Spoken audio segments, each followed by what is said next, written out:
বিকেলে চায়ের সাথে মুখরোচক মুচমুচে কিছু খেতে ইচ্ছে করলে খুব সহজে এবং ঝটপট 1 কাপ সাবুদানা দিয়ে বানিয়ে নিন এই ক্রিসপি রেসিপিটি। একবার খেলে বাড়ির সবাই দেখবেন চপ সিঙ্গারা খাওয়ার কথা ভুলেই গেছে। আর সেজন্য প্রথমেই আমি এখানে নিয়ে নিয়েছি 1 কাপ পরিমাণ মতো সাবুদানা। একটা মিক্সিং বোলের মধ্যে সাবুদানাগুলো আমি ঢেলে নিলাম। আর এখানে কিন্তু আমি মোটা দানার সাবুটাই নিয়েছি। সাবুদানার মধ্যে কিছুটা জল দিয়ে খুব ভালোভাবে 2 থেকে 3 বার জলটা পাল্টে পাল্টে সাবুদানাগুলো ধুয়ে নেব। সাবুদানাগুলো এখানে ধুয়ে এনেছি। এবারে এর মধ্যে দিয়ে দেব 1/2 কাপ পরিমাণ মতো জল। সামান্য জলে সাবুদানাগুলো কিছুক্ষণের জন্য ভিজিয়ে রাখবো, আর ততক্ষণ ঢাকা দিয়ে রাখছি। মোটামুটি 30 মিনিট মতো সাবুদানাগুলো আমি জলের মধ্যে এইভাবে ভিজিয়ে রেখেছিলাম।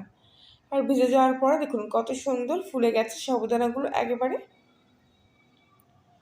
আর জলও কিন্তু এর মধ্যে নেই, সব জলটাই সোক করে গেছে।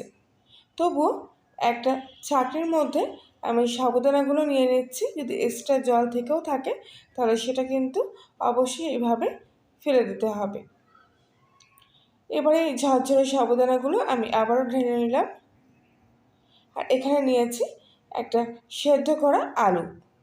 এবারে একটা গ্রেটারের সাহায্যে আলুটা এখানে আমি গ্রেট করে নেব। আলুটা এমনি হাত দিয়ে ম্যাশ না করে যদি এইভাবে গ্রেট করে দেন তাহলে দেখবেন আলুর মধ্যে আর কোনো দানা ভাব থাকবে না, খুব ভালোভাবে এটা মিশে যাবে।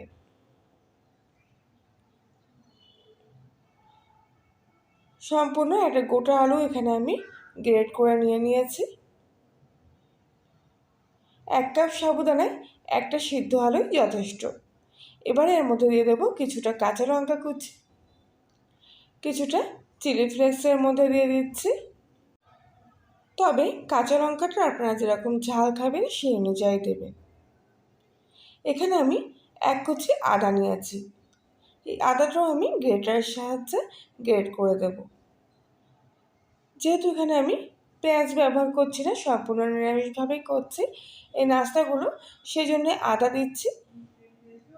আদা দিলে এই নাস্তাগুলো খেতেও খুব সুন্দর লাগবে।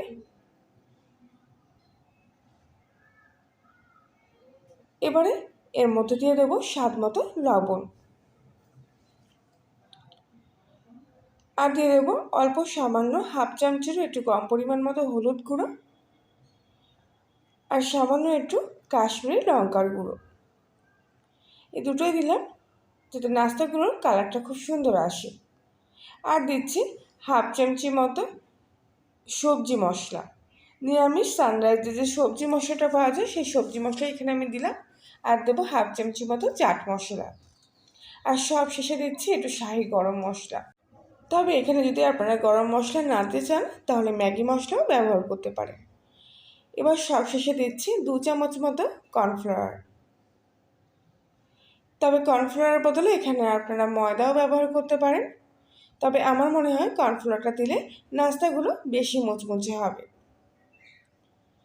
এবারে সব কিছু একসাথে খুব ভালো করে এখানে মিশিয়ে নেব। খুব ঝটপট তৈরি হয়ে যায় এই নাস্তাগুলো কোনো ঝামেলা ছাড়াই। আর বিশেষ করে নিরামিষের দিনে সাবুদানার এই মুচমুচে নাস্তাগুলো কিন্তু দারুণ সুন্দর লাগবে। একদম আলাদা একটা স্বাদের এই রেসিপিটি, খেতে যেমন টেস্টি তেমনি দারুণ মুচমুচে। সকাল কিংবা সন্ধ্যার নাস্তা এগুলো আপনারা অনায়াসে খুব ঝটপট তৈরি করে ফেলতে পারবেন। খুব হেলদি একটি নাস্তা, শরীরের পক্ষে খুবই স্বাস্থ্যকর। খুব ভালো করে সব কিছু কিন্তু এখানে আমি একসঙ্গে মিশিয়ে নিয়েছি। তবে আমি এখানে আরেকটা কথা বলবো, যদি আপনারা আলু নাও দিতে চান তাহলে কিন্তু নাও দিতে পারেন। আমি এখানে আলুটা দিলাম যাতে এই নাস্তাগুলোর স্বাদটা আর একটু বেশি ভালো আসে। শুধু সাবুদানা আর কর্নফ্লাওয়ার কিংবা ময়দা দিয়েও কিন্তু এই নাস্তাগুলো তৈরি করা যায়, তাতেও কিন্তু একই রকমভাবে এগুলো মুচমুচে হবে।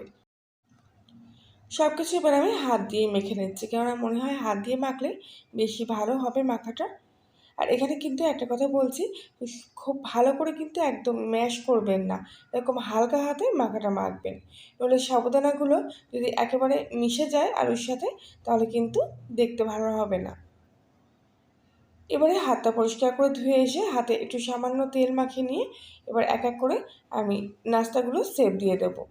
সামান্য থেকে অল্প একটু অংশ নিয়ে হাতের মধ্যেখানে রেখে প্রথমে গোল করে নিলাম আর তারপর চ্যাপটা করে নিচ্ছি। আপনারা আপনাদের পছন্দ মতো যে কোনো শেপের এই নাস্তাগুলো তৈরি করতে পারেন। আর বাকি নাস্তাগুলো ঠিক একইভাবে এখানে আমি তৈরি করে নেব। আমি এখানে মাঝারি সাইজের করছি নাস্তাগুলো, খুব একটা বড়ও না আবার খুব একটা ছোটও না।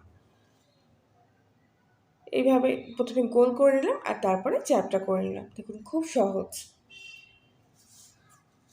খুব কম সময়ের মধ্যে এই নাস্তাগুলো একেবারে তৈরি হয়ে যাবে। ভালোভাবে এইভাবে চেপে চেপে দেবেন যাতে ভাজার সময় এগুলো খুলে না যায় বা ভেঙে না যায়। প্রত্যেকটা বাকি নাস্তাগুলো আমি ঠিক একইভাবে এখানে তৈরি করে নিয়েছি।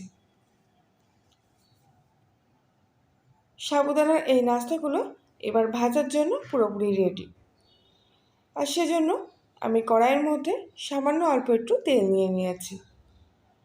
খুব একটা বেশি তেলে ভাজার দরকার নেই এই নাস্তাগুলো। তেলটা উষ্ণ একটু গরম হয়ে গেলে এক এক করে নাস্তাগুলো আমি তেলের মধ্যে দিয়ে দিচ্ছি।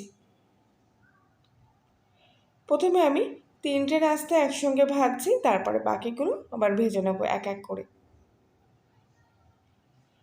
এই সময় গ্যাসের ফ্লেমটা কিন্তু লো টু মিডিয়াম আঁচে দিয়ে রাখবেন, নইলে বাইরেটা লাল হয়ে যাবে আর ভেতর থেকে কিন্তু নরমই থাকবে। এইভাবে উল্টো পাল্টে 2 থেকে 3 বার নাস্তাগুলো ভেজে নিতে হবে।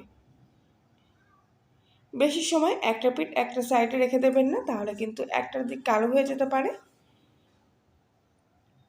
সেজন্য ঘুরিয়ে ফিরিয়ে দেখুন এই নাস্তাগুলোকে আমি ভেজে নিচ্ছি। একটুকু ফাটবে না, ভাঙবে না, খুব সুন্দরভাবে নাস্তাগুলো ভাজা হয়ে যাবে। এরকম একটু লালচে কালার করে ভাজলাম, যেটা দেখতে খুব সুন্দর লাগে আর নাস্তাগুলো মুচমুচে হয়।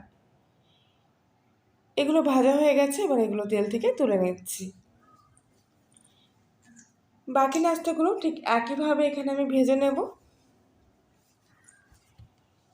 একদমই বেশি তেল লাগে না এই নাস্তাগুলো ভাজতে, একদম কম তেলের মধ্যেই নাস্তাগুলো ভাজা হয়ে যায়। বাকি নাস্তাগুলো আমি একইভাবে এখানে ভেজে নিচ্ছি। আশা করছি আজকের রেসিপিটি দেখার পর আপনাদের ভালো লেগে থাকবে। ভালো লাগলে প্লিজ লাইক শেয়ার কমেন্ট করে জানাবেন। আর আপনি যদি কলিনের রান্নাঘরে নতুন সদস্য হয়ে থাকেন তাহলে প্লিজ চ্যানেলটি সাবস্ক্রাইব করে পাশে থাকবেন। আর পাশের বেল আইকনটি প্রেস করবেন নতুন কোনো ভিডিওর আপডেট পাওয়ার জন্য। প্রত্যেকটা সাবুদানার ক্রিসপি নাস্তা আমার এখানে একেবারে তৈরি হয়ে গেছে। আর দেখতে দেখুন কত সুন্দর লাগছে। সামান্য কয়েকটি উপকরণ দিয়ে বাড়িতে যদি এইভাবে আপনারা মুখরোচক নাস্তা বানান, তাহলে দেখবেন বাড়ির সবাই সন্ধ্যাবেলা চপ সিঙ্গারা খাওয়ার কথা একেবারে ভুলেই গেছে। এখান থেকে একটা নাস্তা আমি ভেঙে নিয়ে দেখাচ্ছি, দেখুন ভিতরটাও কত সুন্দর ক্রিসপি হয়েছে। তাহলে বন্ধুরা আজকের মতো এই পর্যন্তই। সবাই ভালো থাকবে, সুস্থ থাকবে।